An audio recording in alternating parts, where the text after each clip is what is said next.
नमस्कार, PTC news देख रहे सभी दर्शकों का स्वागत। मैं हूं आपके साथ अतुल वर्मा, लेकर हाजिर हूं प्रदेश की तमाम खबरों का हाल। बुलेटिन की शुरुआत करेंगे, लेकिन सबसे पहले एक नजर हेडलाइंस पर। दिल्ली कूच को लेकर किसानों का बड़ा ऐलान। 6 दिसंबर से शंभू बॉर्डर से करेंगे दिल्ली कूच, संयुक्त किसान मोर्चा ने दी जानकारी। बढ़ते प्रदूषण को लेकर सुप्रीम कोर्ट ने जारी किया आदेश। दिल्ली एनसीआर में 10वीं 12वीं के स्कूल रहेंगे बंद, ऑनलाइन मोड में होगी पढ़ाई। साइबर सिटी गुरुग्राम में खतरनाक स्तर पर वायु प्रदूषण, एयर क्वालिटी इंडेक्स 500 के पार, ग्रेड 4 को सख्ती से लागू करने के आदेश।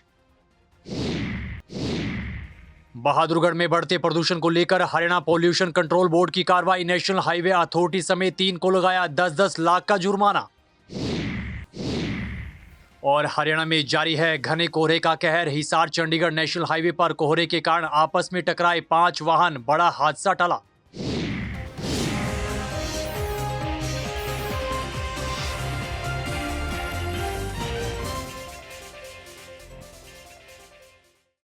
तो चलिए बुलेटिन की शुरुआत करेंगे बड़ी खबर के साथ। 6 दिसंबर को किसान एक बार फिर से दिल्ली कूच करने जा रहे हैं। संयुक्त किसान मोर्चा ने एक बार फिर से दिल्ली कूच का फैसला लिया है, दिल्ली कूच का ऐलान किया है। किसान भवन में प्रेस कॉन्फ्रेंस के दौरान संयुक्त किसान मोर्चा के अध्यक्ष सरवन सिंह पंधेर ने जानकारी देते हुए बताया कि अब किसान 6 दिसंबर से दिल्ली कूच करेंगे। किसान भवन में प्रेस कॉन्फ्रेंस करते हुए उन्होंने कहा कि बीते कई महीनों से सरकार किसानों की प्रमुख मांगों को ठंडे बस्ते में डाले हुए है। सरकार किसानों से बातचीत नहीं कर रही। ऐसे में किसानों ने फिर दिल्ली कूच का फैसला लिया है। किसान नेता ने कहा कि अब दिल्ली जाकर ही सरकार से बातचीत करेंगे। वहीं उन्होंने कहा कि कोर्ट के आदेश के बावजूद शंभू बॉर्डर से बैरिकेड्स नहीं हटाए गए हैं, जो कि बिल्कुल गलत है। सरवन सिंह पंधेर ने कहा कि 26 नवंबर से खनौरी बॉर्डर पर किसान नेता जगजीत सिंह डल्लेवाल आमरण अनशन शुरू करेंगे। और इस बीच एक और बड़ी खबर निकल कर आ रही है। बढ़ते प्रदूषण के मद्देनजर सुप्रीम कोर्ट ने आदेश जारी किए हैं। दिल्ली एनसीआर में 10वीं और 12वीं तक के सभी स्कूल बंद रहेंगे। ये आदेश सुप्रीम कोर्ट ने जारी किए हैं। बढ़ते वायु प्रदूषण पर सुप्रीम कोर्ट ने ये आदेश जारी किए हैं कि अब अगले आदेशों तक ऑनलाइन मोड में ही क्लासेस चलेंगी और अगले आदेश तक दिल्ली एनसीआर में ग्रेड 4 भी लागू रहेगा। सुप्रीम कोर्ट ने कहा कि अगर एयर क्वालिटी इंडेक्स 300 के नीचे भी आता है तब भी ग्रेड 4 दिल्ली एनसीआर में लागू रहेगा। वहीं सुप्रीम कोर्ट ने ग्रेड 4 को देरी से लागू करने पर दिल्ली सरकार को खरी खरी भी सुनाई है। वायु प्रदूषण के चलते सुप्रीम कोर्ट ने दिल्ली एनसीआर के सभी 10वीं और 12वीं तक के स्कूल बंद करने के आदेश जारी कर दिए हैं। इधर दिल्ली से सटे साइबर सिटी गुरुग्राम में बढ़ते प्रदूषण के चलते आबो हवा काफी जहरीली हो चुकी है। गैस चैम्बर में तब्दील हुआ साइबर सिटी गुरुग्राम का एयर क्वालिटी इंडेक्स 500 के भी पार चला गया है। जी हां, ताजा आंकड़ा 576 दर्ज किया गया है, जिसको देखते हुए Delhi NCR cyber city Gurugram में ग्रेड 4 को लागू किया गया है, जिसके चलते कई सख्त पाबंदियां भी लगाई गई हैं। वहीं पर्यावरणविद ने गुरुग्राम में बढ़ते प्रदूषण को लेकर चिंता जाहिर की है। उन्होंने कहा कि प्रदूषण से रोकथाम के लिए प्रशासन को कड़े कदम उठाने होंगे। ग्रेड 4 को भी कुछ दिन पहले ही लागू कर देना चाहिए था। इधर बढ़ते प्रदूषण के मद्देनजर लोगों को भी काफी दिक्कतों का सामना करना पड़ रहा है। आज दूसरा दिन है जब दिल्ली के आसपास के इलाकों में और खासकर दिल्ली के 39 जो AQI मॉनिटर्स हैं उसमें सीवियर प्लस का डेटा आया है। मतलब 450 से ऊपर के रीडिंग्स हैं। और साथ ही साथ पिछले 15 दिनों से हमने देखा है कि लगभग सीवियर कैटेगरी में एयर क्वालिटी रहा है। देर आए दुरुस्त आए, सीवियर प्लस के कारण जो है ग्रेड 4 लागू किया गया है। लेकिन हमें ये जानना बहुत आवश्यक है कि सिर्फ ये एक इमरजेंसी मेजर है, ये पोल्यूशन का सोल्यूशन नहीं है। साथ ही साथ जो मेट्रोलॉजिकल डिपार्टमेंट्स का कहना है कि अगले 6 दिन तक जो है सीवियर एयर क्वालिटी ही दिल्ली में रहने वाली है। आज सुप्रीम कोर्ट इसके ऊपर सुनवाई करने वाली है। ऑफ कोर्स जो ग्रेड 4 के मेजर्स आए हैं, जिसमें शहर के बहुत सारे काम को बंद किया जाएगा, स्कूलों को बंद किया जाएगा, ट्रक के एंट्रीज पे पाबंदी लगाई जाएगी, ये सारी चीजें होंगी। लेकिन इससे जो है ऑफ कोर्स एक टेम्पररी जो पार्शियल रिलीफ मिल सकता है, लेकिन जो मेन कारण है प्रदूषण का उसको एड्रेस इससे नहीं किया जा रहा है। कल भी जो हमने देखा है कि लगभग 32% कॉन्ट्रीब्यूशन जो दिल्ली के एयर क्वालिटी का था वो स्टबल बर्निंग का था, और साथ ही साथ लगभग 70% जो है वो दिल्ली के जो लोकल सोर्सेस हैं उनका कॉन्ट्रीब्यूशन रहा है। कुछ दिनों में जब और टेम्परेचर गिरेगा और साथ ही साथ विंड की जो स्पीड है वो जब घटने वाली है, और पराली का काम तो अब मुझे लगता है कि अगले 1 हफ्ते में खत्म होने वाला है, स्थिति और भयावह होने वाली है। और उसके ऊपर कोई ठोस कदम, चाहे वो ट्रांसपोर्ट रिलेटेड हो या कंस्ट्रक्शन डिमोलिशन डस्ट हो या फिर ओपन बर्निंग ऑफ गार्बेज हो, इस पे कोई भी ठोस कदम जो है अभी तक नहीं उठाया गया है। वहीं देश की राजधानी दिल्ली से सटे बहादुरगढ़ में भी प्रदूषण का स्तर खतरनाक लेवल पर पहुंच गया है। यहां पर एयर क्वालिटी इंडेक्स 450 से ऊपर दर्ज किया गया है। बढ़ते प्रदूषण के मद्देनजर लोगों को काफी परेशानियां झेलनी पड़ रही हैं। वहीं एयर क्वालिटी इंडेक्स बहादुरगढ़ में 457 दर्ज किया गया है। इधर बढ़ते प्रदूषण को देखते हुए एनजीटी की ओर से ग्रेड 4 की पाबंदियों को लागू कर दिया गया है। इतना ही नहीं, Haryana state pollution control board ने बहादुरगढ़ में national highway authority of India PWD और एचएसआईडीसी पर करीब 10-10 लाख रुपए का भारी भरकम जुर्माना भी लगाया है। बताया जा रहा है कि ये जुर्माना लगातार बढ़ रहे प्रदूषण से रोकथाम के लिए लागू किए गए नियमों का उल्लंघन करने पर लगाया गया है। इसके अलावा बहादुरगढ़ नगर परिषद और हरियाणा विकास प्राधिकरण को भी प्रदूषण रोकने के लिए उचित इंतजामात न करने के लिए नोटिस भेज दिया गया है। बहादुरगढ़ की बात करें तो बहादुरगढ़ में पोल्यूशन कंट्रोल बोर्ड बहुत ही सख्त कदम उठा रहा है। इन्होंने जितनी कंस्ट्रक्शन एजेंसी जो होती है एनएचआई, पीडब्ल्यूडी, जिन पे जो पेनल्टी है वो डिसाइड की है 10 लाख रुपए की, और एचएसआईडीसी को भी फाइन लगाया इन्होंने, और जो भी कंसर्न एजेंसी है उन सब पर इन्होंने एक्शन लिया है। एचएसवीपी और नगर परिषद को भी नोटिस दिया गया है? जी बिल्कुल दिया है। क्या नोटिस, किस वजह से? उनको जो भी वायलेशन पाई गई हैं उनके सराउंडिंग्स में, तो उनके रिगार्डिंग हमने उनको प्रोसिक्यूशन दिया, नोटिस दिया। बहादुरगढ़ में वर्तमान में एक्यूआई लेवल क्या है और किस तरीके से आप आमजन से अपील कर रहे हैं? बहादुरगढ़ में आज के टाइम देखे तो एक सीवियर कैटेगरी में गया हुआ है, तो उसके लिए जो भी सख्त कदम उठाने हैं पोल्यूशन कंट्रोल बोर्ड सख्त कदम उठा रहे हैं। लेकिन अभी भी सड़क पर धूल उड़ रही है, पराली का भी योगदान है कुछ इसमें? क्या अगर इंसिडेंट देखे तो पराली की इंसिडेंट यहाँ पर बहुत ही कम है, यहाँ पर मतलब ना के बराबर है, पराली के इंसिडेंट नहीं है। और धूल मिट्टी के लिए जितने कंस्ट्रक्शन एजेंसी सब पे हमने बैन लगा दिया है एज पर जो भी हमारे की उनके डायरेक्शन उसके हिसाब से। तो ये जो पोल्यूशन है आज के दिन इतना क्यों बढ़ रहा है, जबकि दिवाली के बाद कहते हैं पटाखों के कारण होगा, उस टाइम नहीं हुआ और अब इतना बढ़ रहा है क्यों? देखो दोनों चीज़ें देखें तो इसमें इस टाइम आ जाता है आपका मेट्रोलॉजिकल कंडीशंस की वजह से भी सारी चीज़ें अफेक्ट करती हैं, और अलग अलग फैक्टर्स होते हैं, काफ़ी कंबाइंड फैक्टर हो जाते हैं इस टाइम पे, तो ये सारे कारण हो जाते हैं चीज़ों के। खबरों में आगे बढ़ते हैं। हरियाणा में घने कोहरे की वजह से आए दिन सड़क हादसे हो रहे हैं। ताज़ी खबर हिसार से है। हिसार चंडीगढ़ नेशनल हाईवे पर गांव गैबीपुर के पास फ्लाईओवर पर घने कोहरे के कारण 5 वाहन आपस में टकरा गए।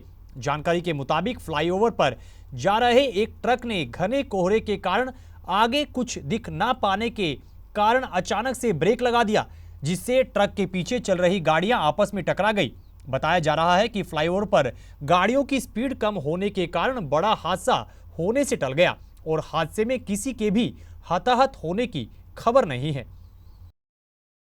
चंडीगढ़ में बनने वाले हरियाणा के विधानसभा के नए भवन पर विवाद जारी है और इस विवाद पर अब चंडीगढ़ के प्रशासक ने अपनी प्रतिक्रिया दी है। उन्होंने कहा कि हरियाणा विधानसभा के लिए चंडीगढ़ में हरियाणा को कोई भी जमीन अलॉट नहीं की गई है। उन्होंने बताया कि हरियाणा का एक प्रस्ताव बहुत समय से लंबित है, जब तक इस पर फैसला नहीं होता तब तक इस बारे में कुछ भी नहीं कहा जा सकता। उन्होंने कहा कि यूटी प्रशासन ने जून 2022 में हरियाणा की नई विधानसभा के लिए चंडीगढ़ में 10 एकड़ जमीन देने पर सहमति जताई थी, लेकिन जमीन आवंटित नहीं की गई थी। बता दें कि यूटी ने जमीन के बदले जमीन की शर्त रखी है और इसके लिए पंचकुला में 12 एकड़ जमीन की मांग की गई थी, लेकिन इस पर अभी पेच फंसा हुआ है। चंडीगढ़ ਦੇ ਵਿੱਚ ਹਰਿਆਣਾ ਦੀ ਵਿਧਾਨ ਸਭਾ ਨੂੰ ਜ਼ਮੀਨ ਜਿਹੜੀ ਅਲਾਟ ਕੀਤੀ ਹੈ ਉਹਦੇ ਉੱਤੇ ਵੀ ਜਿਹੜਾ ਇਸ਼ੂ ਹੈ ਤੁਹਾਡੇ ਪਿਛਲੇ ਦਿਨੀ डेलीगेशन भी मिला। ऐसा है कि कोई जमीन अभी अलॉटमेंट नहीं हुई, उनका एक प्रस्ताव बहुत समय से पेंडिंग चल रहा है, उस पर विचार किया हो सकता है करना पंचकूला अभी कुछ नहीं कह सकते। जब तक निर्णय नहीं होता है तो निर्णय की स्थिति नहीं आई तो आपको वर्णन क्या किया जाए, क्या करना है। ਤੇ ਪੰਜਾਬ ਯੂਨੀਵਰਸਿਟੀ ਦੀ ਸੈਨੇਟ ਦੇ ਬਾਰੇ, पंजाब यूनिवर्सिटी सैनेट इलेक्शन नहीं हो रही है उत्थे। देखो, मैं सोचता हूँ जो काम सरकार को उनसे ही पूछना पड़ेगा, क्योंकि मैं उसके बारे में बहुत अधिकृत रूप से भी कहने की स्थिति में नहीं। इधर दिल्ली में आम आदमी पार्टी छोड़ रहे नेताओं पर मंत्री अनिल विज ने प्रतिक्रिया दी है। उन्होंने आम आदमी पार्टी पर जमकर निशाना साधा है और कहा कि आम आदमी पार्टी में पतझड़ का मौसम आ गया है और अब धीरे धीरे आम आदमी पार्टी में पत्ते गिरने लगे हैं। अनिल विज ने कहा कि आम आदमी पार्टी ईमानदारी की बात करती है, लेकिन अब उसी पार्टी से एक एक करके ईमानदार नेता पार्टी को अलविदा कह रहे हैं। इस दौरान मंत्री अनिल विज ने अन्य मुद्दों पर भी प्रतिक्रिया दी है।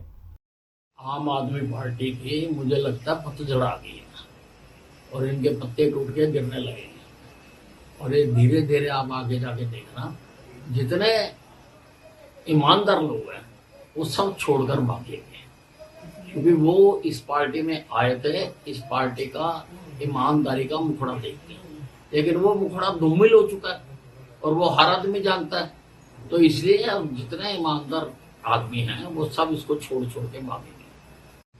इनको तो अडानी का बुखार हुआ है, लोगों के और मसलों पर नहीं बोलते, किसी बात पर नहीं बोलते, सड़कों पे नहीं बोलते, नालियों पे नहीं बोलते, इंफ्रास्ट्रक्चर पे नहीं बोलते, एजुकेशन पे नहीं बोलते, हेल्थ पे नहीं बोलते। इनको तो डान एरिया हुआ और वही जगह जगह नजर आता। खबरों में आगे बढ़ते हैं। अंबाला पहुंचे प्रदेश के कैबिनेट मंत्री किशन बेदी का जोरदार स्वागत किया गया है। इस दौरान मंत्री किशन बेदी ने मुख्यमंत्री नायब सिंह सैनी के नेतृत्व का जिक्र किया है और अनुसूचित जाति में कोटा लागू करने पर मुख्यमंत्री नायब सिंह सैनी का और पार्टी के शीर्ष नेतृत्व का आभार व्यक्त किया है। इस दौरान उन्होंने पूर्व सीएम भूपेंद्र सिंह हुड्डा और कांग्रेस पर जमकर तंज भी कसा। मंत्री किशन बेदी ने कहा कि कांग्रेस का नारा ही उल्टा पड़ गया है और कमजोर विपक्ष डेमोक्रेसी के लिए बिल्कुल भी सही नहीं है। बहुत लंबे समय से वंचित, शोषित, पीड़ित, दलितों में भी अति दलित समाज नौकरियों और शिक्षा में रिजर्वेशन में से रिजर्वेशन का वर्गीकरण की मांग लेकर सड़कों, पंजाब में ये पैटर्न 1975 में इम्प्लीमेंट हो गया था, हरियाणा में 1975 से लेकर हमारे लोग संघर्ष में थे और बहुत बड़ा आंदोलन पूरे प्रदेश में चलता रहा। 1994 के अंदर बहन संतोष आरवण जी इसमें मंत्री थी डब्बावाली से, तो भजन लाल जी से उसका निवेदन किया कि हमें अधिकार दिया जाए। तो अक्टूबर 1994 के अंदर भगवान वाल्मीकि प्रकट दिवस जो करनाल में मनाया गया था, उसमें भजन लाल जी ने उसकी घोषणा की। उसके बाद शिक्षा में और रोजगार में वो वर्गीकरण का लाभ हमारे लोगों को 11-12 साल लगातार मिलता रहा। परंतु जैसे ही भूपेंद्र सिंह हुड्डा जी की सरकार बनी 2005 के अंदर, एक व्यक्ति ने PIL डाली हरियाणा पंजाब हाई कोर्ट के अंदर और हरियाणा पंजाब हाई कोर्ट के अंदर उस पर एक स्टे आ गया, निर्णय आ गया और हरियाणा में और पंजाब दोनों के खिलाफ आया था वो। परंतु पंजाब में उस समय कैप्टन अमरिंदर सिंह जी की सरकार थी, उन्होंने इस बात को समझते हुए रातों रात विधानसभा का सत्र बुलाया और उस पर एक्ट बना दिया। पंजाब में तो इसका वर्गीकरण बच गया, परंतु भूपेंद्र सिंह हुड्डा जी ऐसा दम नहीं रख सके। शैलजा के दबाव में थे, गीता भुक्कल जी के दबाव में थे, फूलचंद मुलाना जी के दबाव में थे। उन लोगों ने साजिश के तहत भूपेंद्र सिंह हुड्डा से ये सेशन ना बुलाने का दबाव बनाया और हमारा विधानसभा में प्रतिनिधित्व उस समय कम था, इसके कारण वो नहीं हो सका और हमें कोर्ट का रास्ता अख्तियार करना पड़ा। हाल ही में अमेरिका में हुई under 19 youth world boxing championship जीतकर देश लौटे बॉक्सर हेमंत सांगवान और उनके कोच ने मुख्यमंत्री से मुलाकात की और मुलाकात के बाद उन्होंने अपनी प्रतिक्रिया दी है। मुलाकात के बाद बॉक्सर हेमंत सांगवान ने बताया कि मुख्यमंत्री ने उन्हें गोल्ड जीतने पर बधाई और शुभकामनाएं दी है और ओलंपिक गेम्स में मेडल जीतकर आने के लिए प्रेरित भी किया है। इस दौरान उन्होंने अपने परिवार और कोच के सहयोग का जिक्र किया। साथ ही बॉक्सर हेमंत के कोच ने भी हेमंत की जमकर तारीफ भी की है। मैं बहुत ही खुश हूं कि हेमंत सांगवान ने ऐसा कारनामा किया है कि इस छोटी सी उम्र में सबसे युवा इंडिया का वर्ल्ड चैंपियन है हमारे बीच में, और इन्होंने सभी बच्चों को एक मील का पत्थर साबित होने का मौका अवसर बता दिया कि एक सामान्य जगह से भी एक खिलाड़ी वर्ल्ड चैंपियन बन के हमारे मध्य हो सकता है। मुख्यमंत्री जी से मिले आज? मुख्यमंत्री जी ने बहुत अच्छे तरीके से हमारा स्वागत किया और हमारे को मोटिवेट किया और आगे बढ़ने के लिए खेल की नीतियों के बारे में अवगत कराया और हरियाणा के अंदर एक अच्छा खेल भावना का उन्होंने माहौल बना रखा है। मेरे को झज्जर स्टेडियम में उन्होंने हर चीज़ सुविधाएं उपलब्ध करवाई हुई है। मैं बहुत बहुत धन्यवादी हूँ सरकार का, जिन्होंने ऐसा प्लेटफार्म दिया जिससे मैं बच्चों को कॉमनवेल्थ, एशियन और अभी वर्ल्ड चैंपियन तैयार कर सका हूँ। और आगे भविष्य में ऐसे ही लगे रहे तो वो दिन दूर नहीं, 2028 ओलंपिक में हमारा झज्जर के एक नहीं 2-3 बॉक्सर होंगे। तो इन तस्वीरों के साथ फिलहाल इस बुलेटिन में इतना ही, लेकिन पीटीसी न्यूज पर खबरों का सिलसिला बदस्तूर जारी है। आप बने रहिए पीटीसी न्यूज के साथ। फिलहाल के लिए दीजिए इजाजत। नमस्कार।